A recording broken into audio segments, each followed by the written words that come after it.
What is wrong with my hair?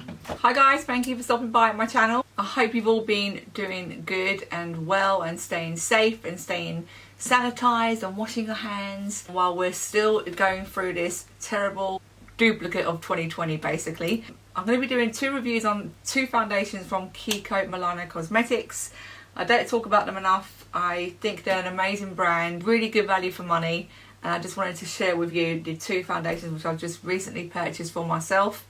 I have been purchasing some makeup and some skincare, which I'll talk about that on another video, but today we're just going to be talking about the 2 foundations which I've tried out for you, done 2 wear tests on 2 different days. Today I'm wearing the one which I prefer the most, which we'll get into that later. So when I compared these 2 foundations on the 2 separate days, I kept my makeup mostly the same on both occasions, as the first day I was in a rush and didn't have time to do anything too dramatic. So to keep it fair, on the second test on the other foundation I kept it again almost very plain.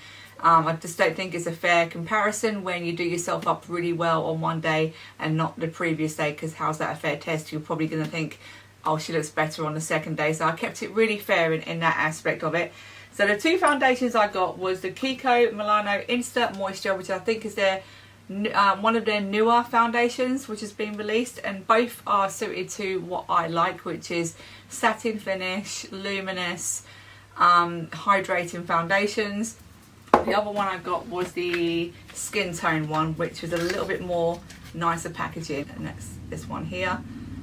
The first one we'll talk about is the Insta Moisture one. So I'm going to be including footage of me trying on the foundation, doing some wear tests, and then coming back at the end of the video for my final thoughts. So this Insta Moisture foundation has SPF 25 in it. It comes in 24 shades, which is not bad for a drugstore brand. It's ideal for giving the face an even radiant complexion, camouflaging blemishes and smoothing the skin with a perfecting optical effect like a photographic filter, and a light and comfortable texture which absorbs very quickly, blends beautifully into the face, leaving smooth and velvety skin. Coverage is medium, easily buildable, and is good for normal to dry skin. So that's what drew me to this. So yeah, it comes in 24 shades and it's £10.49. Online, Kiko Cosmetics are shipped direct from Italy. I don't know why that is when we have a lot of Kiko stores in mainland England. And because of Brexit, I wasn't sure whether I was going to be charged or hit with some taxes or custom fees now because of the Brexit deal, but so far so good. I received my goods within 8 days and didn't have to pay any hidden charges or anything like that. Its formula is enriched with a raspberry extract, aloe vera, and tested to moisturise the skin up to 24 hours. It has a radiant finish. Unfortunately, I got the wrong shade. I think it's a tad bit orange for me. I got the shade 4.5N neutral. In the bottle it looks like my ideal colour. I didn't think it had a pump when I first bought it. When you screw it off, you see me apply it like this, like an idiot, but you don't have to do that, people. You just turn it the other way and there's your pump right there. You would think I would know these things by now, but no. I'm going to give it a shake, put a little bit on my hand. If the pump wants to work, do I have to turn the pump? Oh, I think the pump's got a lock on it too. Yes, the pump does have a lock on, and it's quite a runny texture. If you can see that, it does look slightly orange for me. I like a little bit more of a neutral undertone, and as you can see, it's left like a little bit of an orange tint. Not one of my favourite shades to wear, but I will continue to use it and mix it with other ones. So once it was all applied, I definitely felt that it was a luminous finish and I looked very healthy and glowy. And then you'll see on my first check-in what my thoughts are on it, how it looks in outside natural light as well. Just see how the foundation is holding up real quick, if you can tell in this light.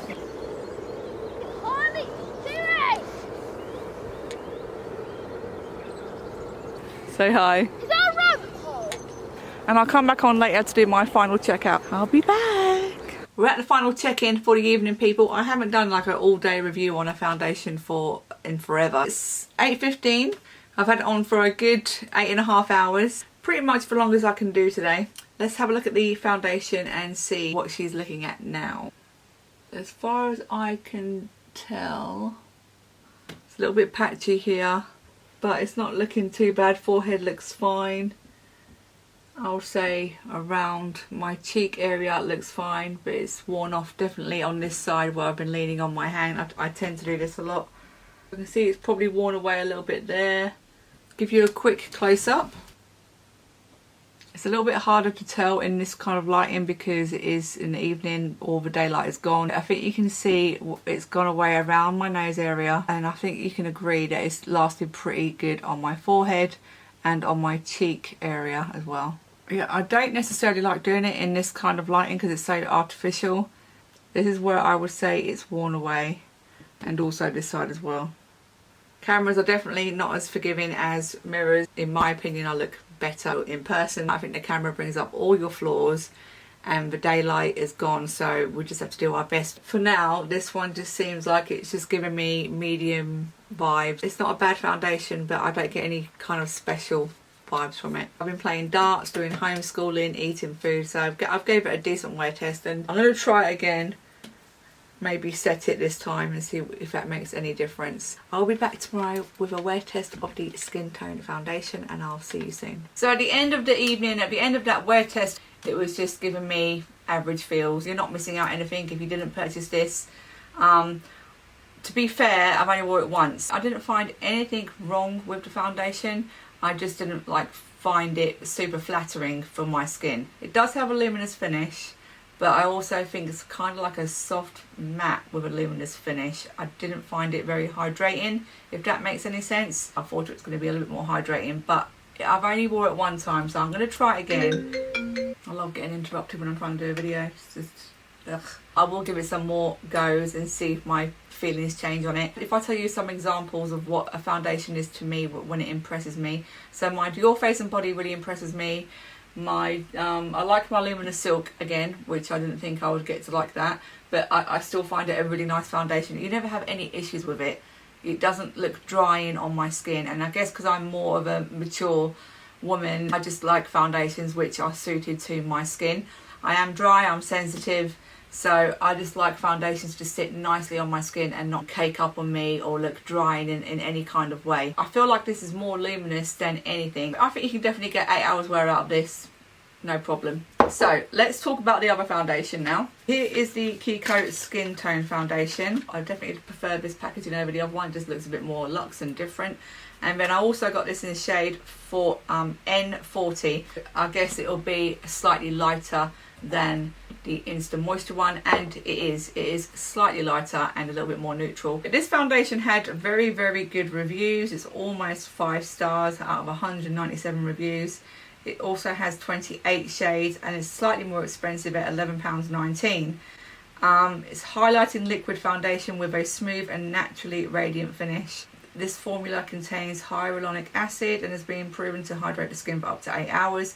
Texture feels really wonderful, ultra lightweight, makes you look as if you aren't wearing any makeup at all, and it provides a medium yet buildable coverage. So this one does contain SPF 15, so it's a nice touch that both of them contain SPF in my opinion.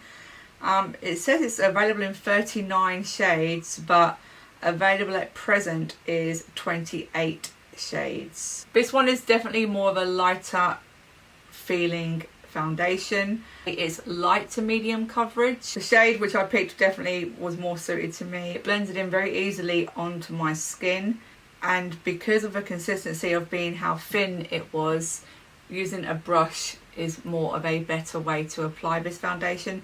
Although on the application part of the video you'll see me using again both the sponge and the brush. I gave it a longer wear test on this one just because that was how the day turned out. It's not as long lasting as this one in my opinion. I'm in the most natural light I can find right now in the bathroom.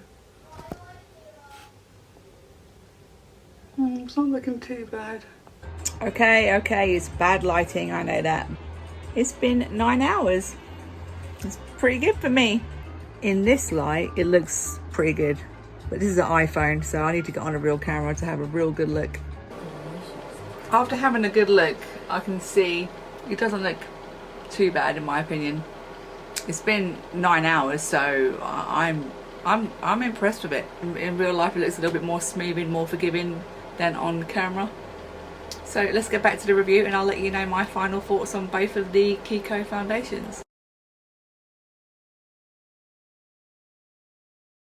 I didn't set either of these, by the way. I did set today, and so far I'm liking very much what I see. Everything looks smooth. It's only been 2.5 hours, but still. Final thoughts on these two foundations. I prefer the Skintone foundation. It's definitely more what I look for in a foundation. It felt very nice to apply, really light on the skin, and I would 100% recommend this for a good daytime option foundation. I have quite a lot in my collection which are a little bit too much for the daytime, and it's like the perfect amount of coverage. So this one speaks to me more. I feel like it wasn't a waste of money. Like I said, this one is good for luminosity, a little bit more of a natural to matte finish on this one, and this one is really lightweight, nice and moisturizing and hydrating. It feels so much lighter in the packaging than the Insta Moisture. So, and it's quite a runny one as well. Colour's definitely more me. When you feel it, yeah, it just feels nicer in my opinion. I do like the way that feels. I feel like it would need to be set in order to make it last. So overall, I'm happy with the purchases. 10 out of 10 for this one for a good daytime foundation, and I would say this one's just like a 6 to 7 for a decent foundation. Nothing wrong with it, I just didn't fall in love with it. And that is the end of my review, people. I will be back soon to show you all what I've been buying throughout this crazy lockdown. Hopefully we'll be coming out of it soon and getting back to doing what we want to do, making travel plans, etc. I can't get on the bandwagon where everyone's just watching so many TV shows on Netflix and series. I can't get into it. I'm more of an old school rerun person who I just keep watching all my old favourites. So I've been watching Sex and the City back to back. I watched Lost. I watched so many old ones, but they're the ones I haven't seen for years, and I thoroughly enjoy it. So yeah, that's how I've been using my time, and then also trying to homeschool these kids. Been doing my thing on TikTok, and yeah, just like making the best of what we can with this time we have at the moment. So thank you so much for watching, and I will be back soon with another video.